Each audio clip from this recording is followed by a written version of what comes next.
இந்தியாவில் இருக்கக்கூடிய ஒரு பிரபலமான சிவாலயத்தில் நூற்றுக்கும் மேற்பட்ட பிணங்களை வேணுனுக்கே புதைச்சி வச்சுருக்காங்க. தர்மஸ்தலா தமாஸ் பரியல். தர்மஸ்தலான்றது கர்நாடகாவில் இருக்கக்கூடிய மிக பிரபலமான ஒரு சிவாலயம்.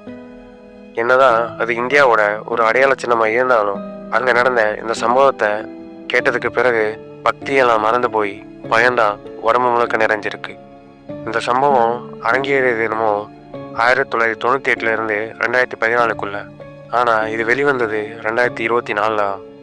அந்த சம்பவத்தை வெளிக்கொண்டு வந்தது அந்த பீரியடில் கோயிலை சுத்தம் பண்ணுற ஒருத்தவர் தான். அதையும் இதை அவர் தன் கையாலே செஞ்சதையும் ஒப்புக்கொள்கிறாரு. அவர் தர்மஸ்தலத்தை சுற்றி இருக்க பல ஹிடன் ஸ்பாட்ஸில் பல பிணங்களை புதைச்சதாகவும் அதில் முக்கால்வாசி பிணங்கள் பெண்களுடையதாகவும் சிறுமிகளுடையதாகவும் இருந்ததாக அவர் குறிப்பிட்டிருக்காரு.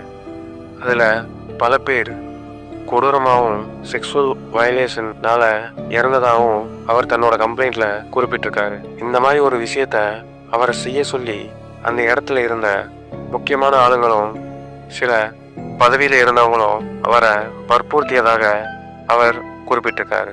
என்னதான் இது அந்த பீரியட்ல நடந்திருந்தாலும் அவங்க மேல இருக்க பயத்தினால இத்தனை நாளா இதை யார்கிட்டையும் சொல்லாம இருந்தாரு. ஆனா மனசு கேட்காம இப்போ 2024 நேராக போலீஸ் ஸ்டேஷன் முன்னாடியே வந்து தைரியமாக இந்த கம்ப்ளைண்ட்டை கொடுத்துருக்காரு. அந்த கம்ப்ளைண்ட் அந்த பீரியடில் மிஸ் ஆன பல பேரோட கேசஸோட ஒத்து போகுது. அப்படி இருந்தும் இன்னும் அங்கே இருந்து முழுசாக எல்லாரையும் ரெக்கவர் பண்ண முடியல. இப்பேற்பட்ட ஒரு கோவிலில் இப்படி ஒரு கோர சம்பவம் நடந்திருக்குன்றது உங்களில் யார் யாருக்கு தெரியும்? ஆக்சுவலாக இந்த சம்பவம் நடந்தது உண்மைதானா இல்லை இது வெறும் கட்டுக்கதையா? அப்படி உண்மையாக நடந்திருந்தா இதில் யார் யாரெல்லாம் செத்தாங்க, அதுக்கு பின்னாடி இருக்கவங்க யார் யார், இப்படின்ற மாதிரி பல டீட்டெயில்ஸ் தெரியறதுக்கு பார்க்கணும்னு கமெண்ட் பண்ணுங்கள். நான் கண்டிப்பாக அதுக்கான வீடியோ போடுறேன். அதுக்கு முன்னாடி இந்த சேனலை இப்போ தான் ஃபஸ்ட் டைம் யாராச்சும் பார்க்குறீங்கன்னா இந்த மாதிரி பல மிஸ்டேக் கண்டென்ட்ஸ்க்கு நம்ம சேனலை சப்போர்ட் பண்ணி ஃபாலோ பண்ணிக்கோங்க.